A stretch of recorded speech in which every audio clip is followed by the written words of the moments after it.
Marie's voice rang out clear and sharp, slicing through the sterile hospital air. We were barely 5 steps inside the lobby. Nurses pushed carts behind us, the elevator dinged, and someone's phone buzzed insistently. But all of that faded. My ears tuned to only her words.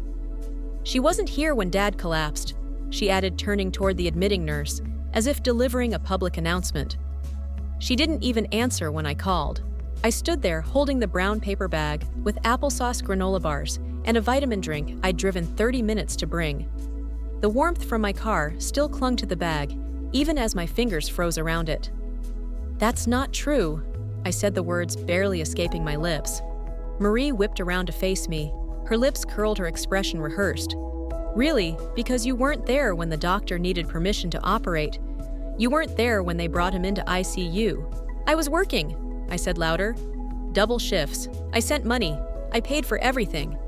She crossed her arms, her gold watch flashing beneath the overhead light. "No one saw you. You didn't show your face for 2 weeks. You didn't even sit beside him once."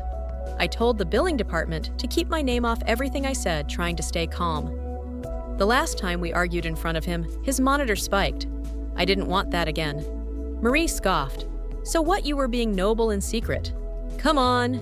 You don't just disappear and expect applause for wiring money behind the scenes."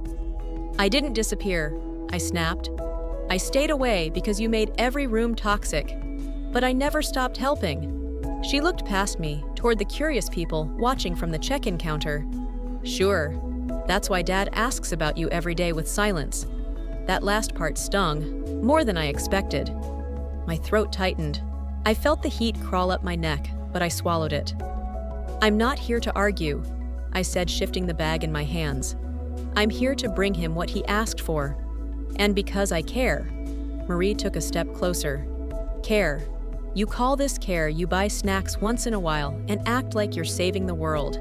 I sent thousands of dollars," I said flatly. "I picked up night shifts to cover his medication. I didn't run." "You didn't show up either," she replied. I could feel the eyes behind us, the silence stretching longer than it should have. She had turned this into a performance, and I was standing here costumeless, stripped of my defense. I could have pulled the receipts from my phone. I could have printed every transaction and waved it in her face. But I didn't. Because this wasn't about facts anymore. It was about story. And hers was juicier. Her heels clicked on the tile as she walked away. "Heroes don't hide," she called over her shoulder. "But cowards do." I remained still for a moment. The bag in my hands felt heavier than ever. A nurse brushed past me, murmuring an awkward "excuse me," and disappeared into a patient room. I turned and headed toward the elevator. Every step felt like I was dragging years behind me. But I didn't stop, because I knew something Marie didn't. I knew who had stayed up at night working. I knew who sold her engagement ring to pay for a private room. I knew who sat in a parking lot outside the hospital, crying silently when visiting hours were over. I hadn't left. I was just never invited in. There was a time when we laughed in the kitchen. Me, Marie, and her father, my father-in-law Gerald, standing around the old wooden island, while the kettle whistled and the radio hummed softly in the background. I wasn't always the villain in this story. I used to be part of the rhythm, part of the warmth. Gerald would reach into the cabinet, fumble for mugs, and always ask if I wanted chamomile, like it was our private joke. Marie would groan and say we were both boring, and then we'd all laugh. Back then, I felt like I mattered. It changed slowly, like watching paint fade in the sun. At first, it was subtle. Marie stopped replying to messages right away, then stopped asking about my job, then started skipping dinners I hosted. I brushed it off. I thought she was busy or overwhelmed. When her mom passed, I gave her space. I sent flowers. I even offered to drive her to the memorial. She declined, then didn't speak to me for weeks. But Gerald, he never changed. He'd call to thank me for a new sweater I sent, or the care package I dropped off on a rainy day. You always think of others, he'd say, and I'd carry that compliment like armor through the rest of the week. I knew I wasn't perfect. I wasn't the most exciting daughter-in-law, but I showed up. I listened. I remembered birthdays and cooked through holidays when no one else wanted to. Then came the headaches. Gerald started forgetting things. First, it was the kettle left boiling so long the kitchen filled with steam. Then names.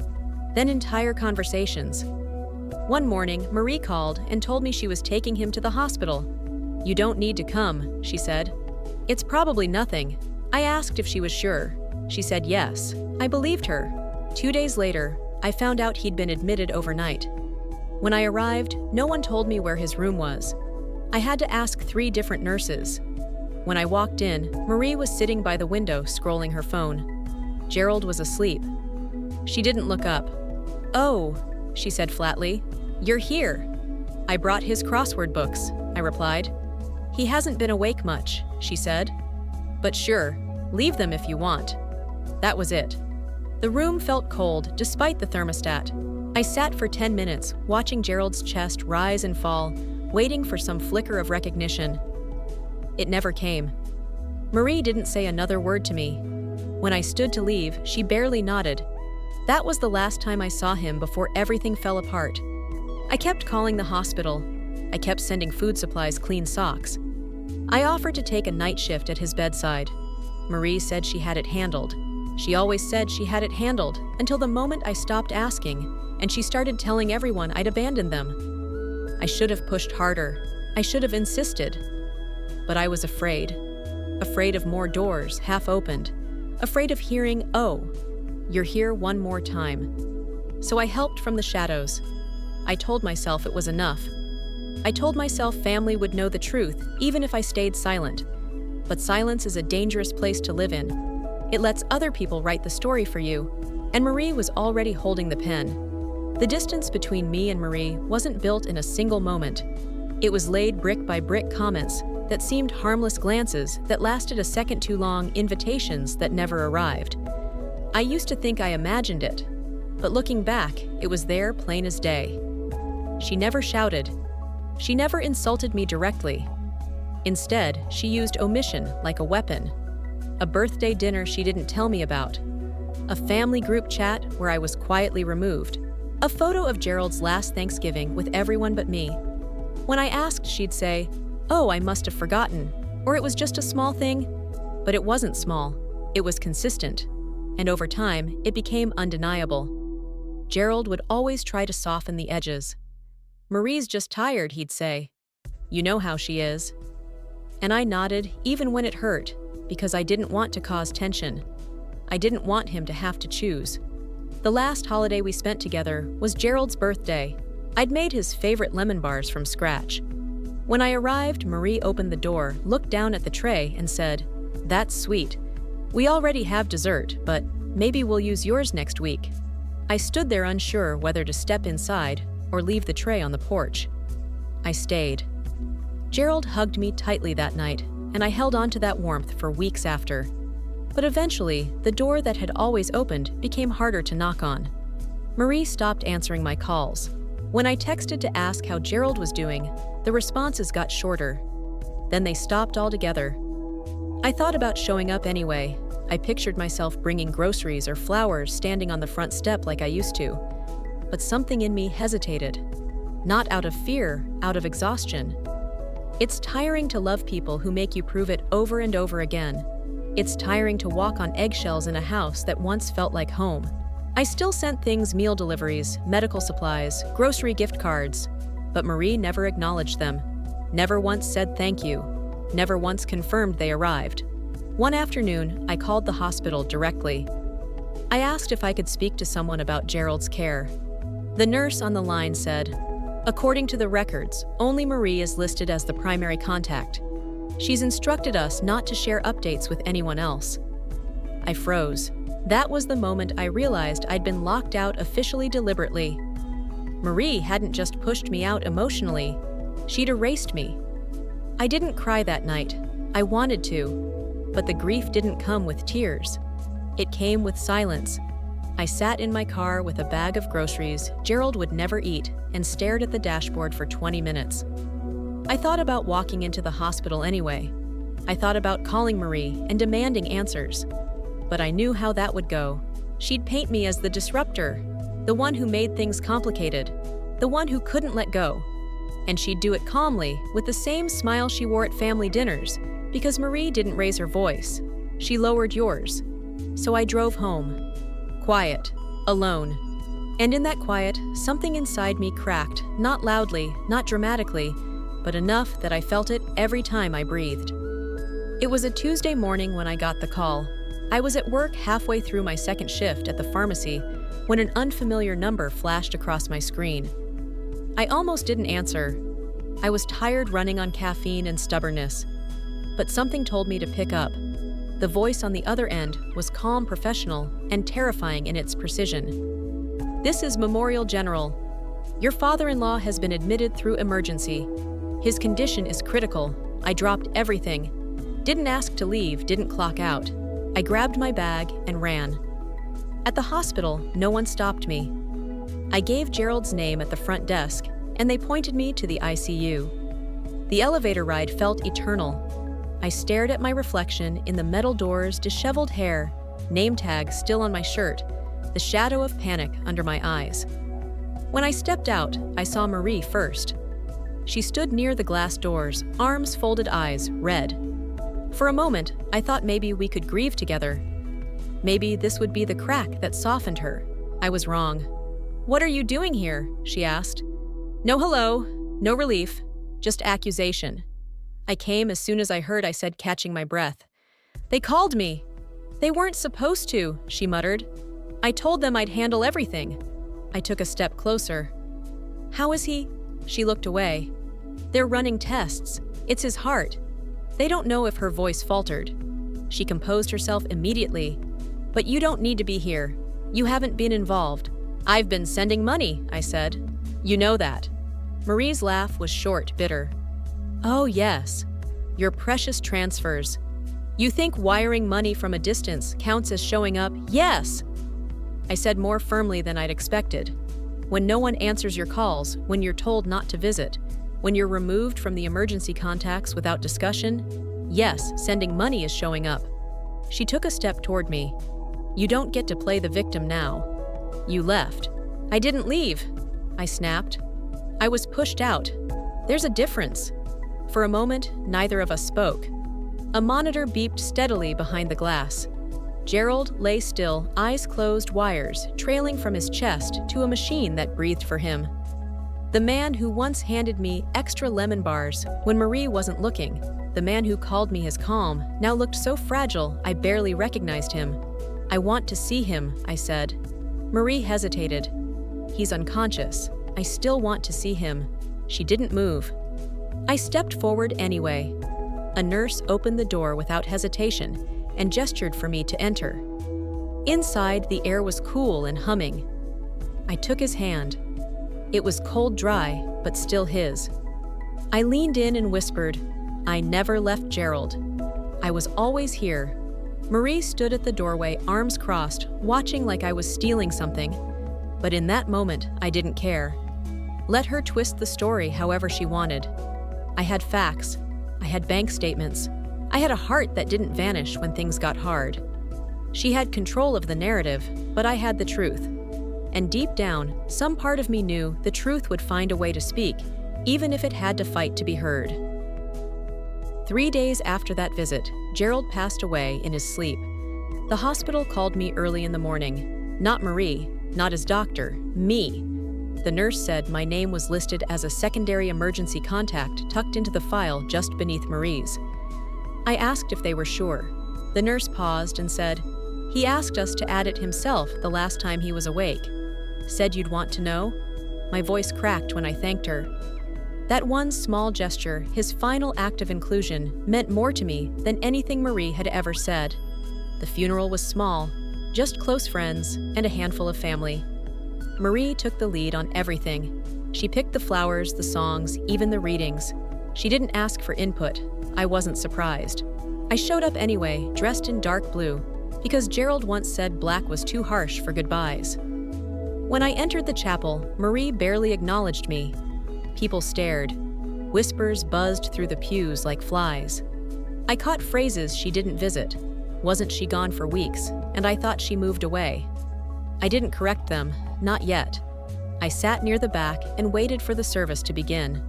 Halfway through, the pastor invited anyone who wanted to share memories to come forward. Marie went first. She talked about Gerald's strength, his love of crossword puzzles, his patience. Then she turned to face the room and said, "He taught us what it meant to show up, even when it was inconvenient, even when others didn't." The message wasn't subtle.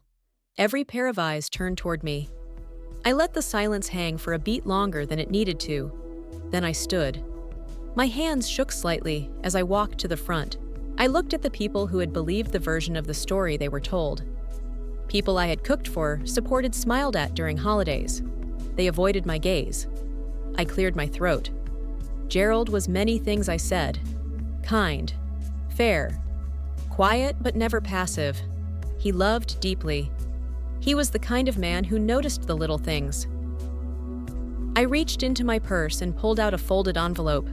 He noticed who showed up, even if it wasn't loud, even if no one else saw it. I unfolded the paper. It was a letter from the billing department, printed at Gerald's request. It listed every deposit made to his account over the past 3 months, all from me. I didn't read the numbers. I just held it up, then tucked it back into my bag. "I didn't come here to defend myself," I continued, "but I won't let silence tell my story anymore." I stepped down without looking at Marie. Her expression didn't change, but her grip on the edge of the pew tightened. She stayed seated for the rest of the service. When it ended, people offered me soft smiles. No apologies, just hesitant recognition. It was enough. Later that evening, I walked past the house Gerald once lived in. The porch light was off. The air felt still. I placed a small bouquet of his favorite lilies by the step and whispered, "Thank you for remembering me." Then I turned and walked away, knowing for the first time in weeks that I had nothing left to prove. A week after the funeral, I received a letter in the mail. The envelope was cream-colored thick, the kind of stationery Gerald used when writing thank you notes. My name was written on the front in his tight, careful handwriting. I stared at it for a long time before opening it. Part of me worried it wasn't really from him, that maybe Marie had sent it as some cruel joke. But the postmark was dated 2 weeks before he died. My hands shook as I slid my finger beneath the flap and pulled out a single folded page. Inside the writing was familiar, Gerald's script slow and deliberate. He began simply, "If you're reading this, it means I'm gone. I'm sorry I didn't get to say goodbye in person, but I wanted to leave you something no one could take away. The truth." I sat down. The world felt quieter than it should have. He went on to say how grateful he was for everything I'd done. He listed the deliveries, I sent the messages, I left even the time I drove across town just to drop off his favorite crackers. I saw it all, he wrote, even when others pretended not to. He acknowledged Marie too, said she was overwhelmed, afraid of losing him, afraid of losing control. "She needs things to be orderly," he wrote, "even if it means rewriting the story to suit her comfort. But I don't want that version to be the one people remember. I want them to know you were there." My eyes blurred, but I kept reading. He said he'd asked the hospital to add my name to his records again, that he instructed the billing office to mail receipts to both of us just in case, that he didn't trust memory alone to hold up against Marie's certainty. Near the end, he wrote something I'll never forget. "Some people show up with volume. You showed up with consistency. That matters more." I pressed the paper to my chest and let the tears fall. I didn't bother wiping them away. I needed to feel every drop of that validation. I needed to know that I hadn't imagined everything, that I wasn't crazy for feeling erased, that love didn't have to be loud to be real. The next day, I made copies of the letter. Not to share, not to wave in anyone's face, but to preserve it. I put one in my drawer, one in my glove compartment, and one inside the photo album where Gerald's birthday picture still sat. He was laughing in that photo, wearing the scarf I gave him, and holding a plate of lemon bars.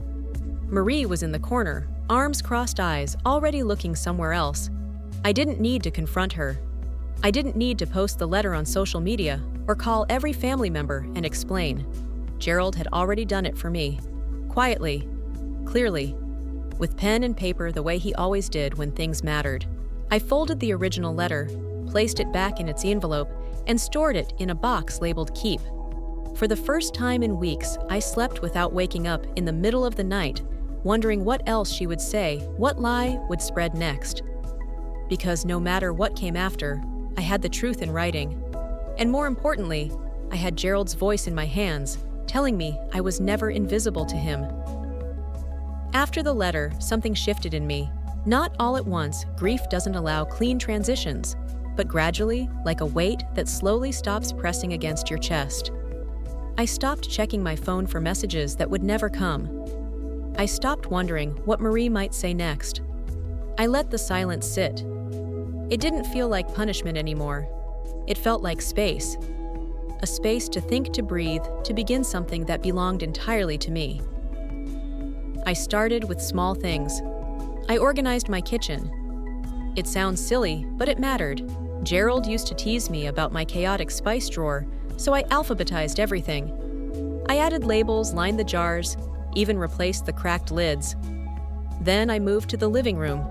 I donated the couch Gerald once slept on during stormy nights when Marie didn't want to drive home. I replaced it with something soft, something new, a space untouched by other people's stories. A week later, I found myself walking into a lawyer's office. Not for drama, for clarity. I wanted to know what my rights were regarding Gerald's estate, not because I expected anything, but because I needed to reclaim the version of events that had been stolen from me. The lawyer, a woman with tired eyes and a firm voice, pulled up Gerald's final documents. "You're listed," she said. "Not for much, he left most of it to Marie, but you're named. He wrote a statement about you attached to the will." She handed it to me. I recognized his handwriting again. To be clear, it began, "She did not leave. She was there in every way that mattered." That single sentence felt like a verdict. It was the truth locked in a legal document no one could dispute. My breath caught in my throat. I didn't care about the money. I cared about being seen. Marie tried to contest it, of course. She emailed the firm within days of being notified, claimed it was all a misunderstanding, said I had manipulated Gerald, that I had tricked him in his final days. But the paperwork was solid. The billing receipts matched.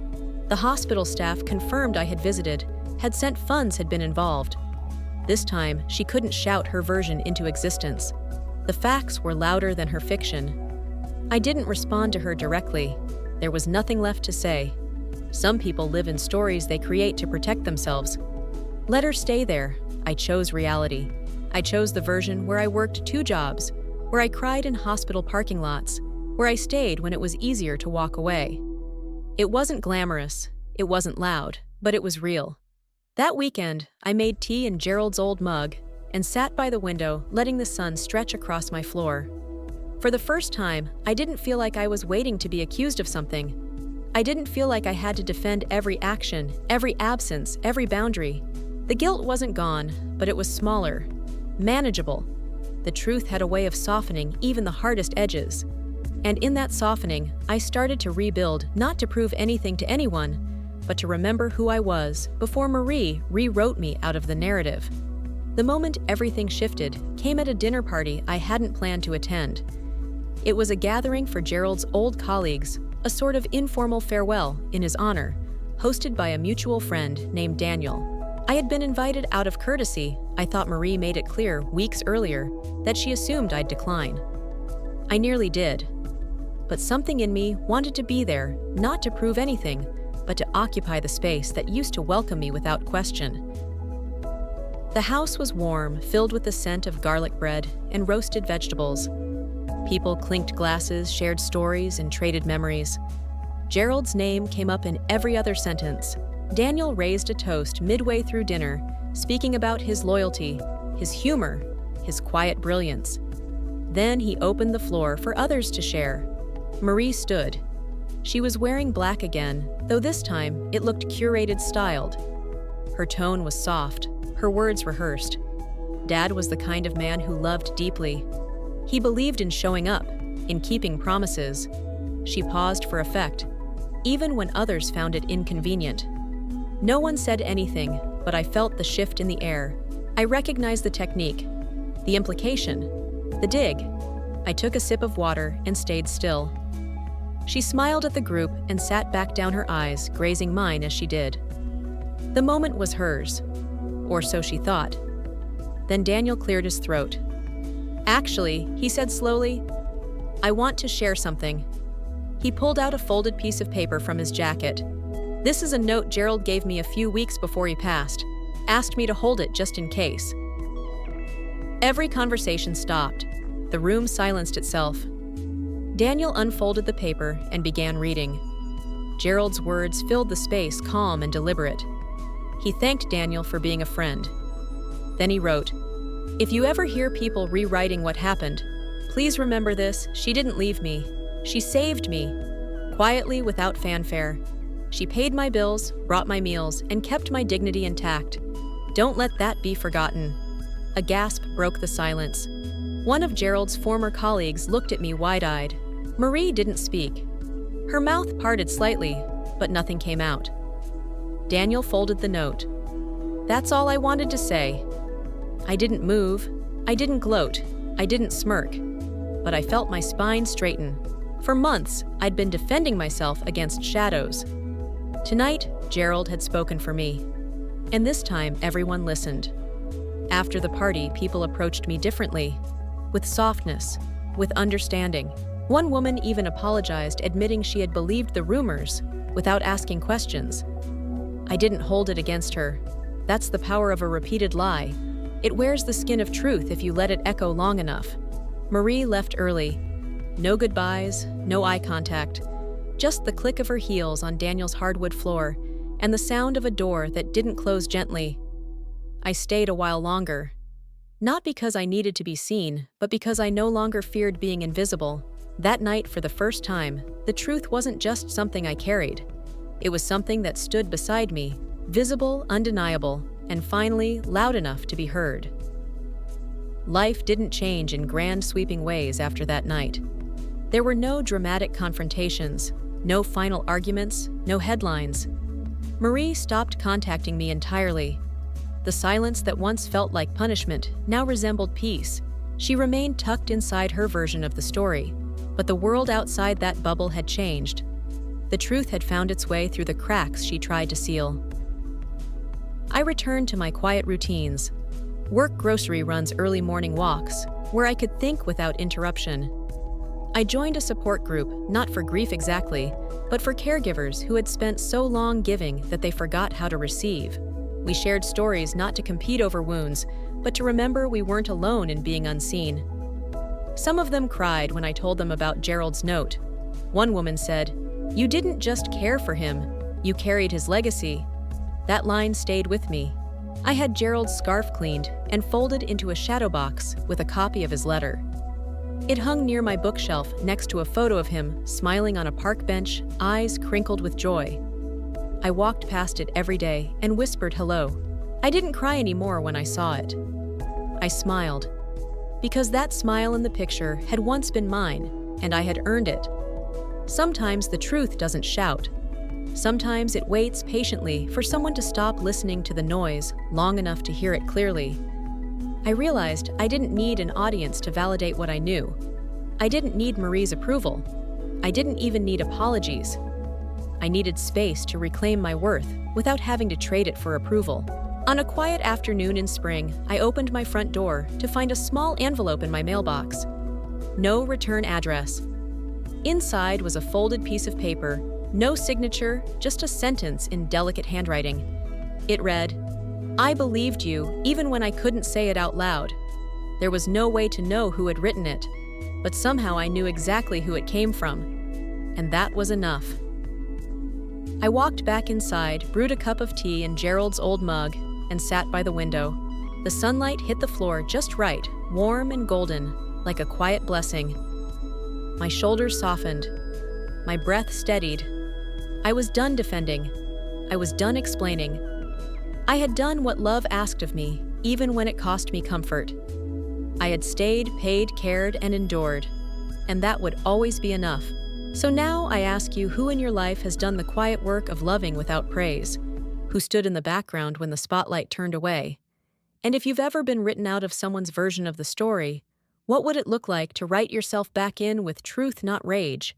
Because some stories deserve to be told by the ones who lived them, And if no one else will speak it, maybe today, you will.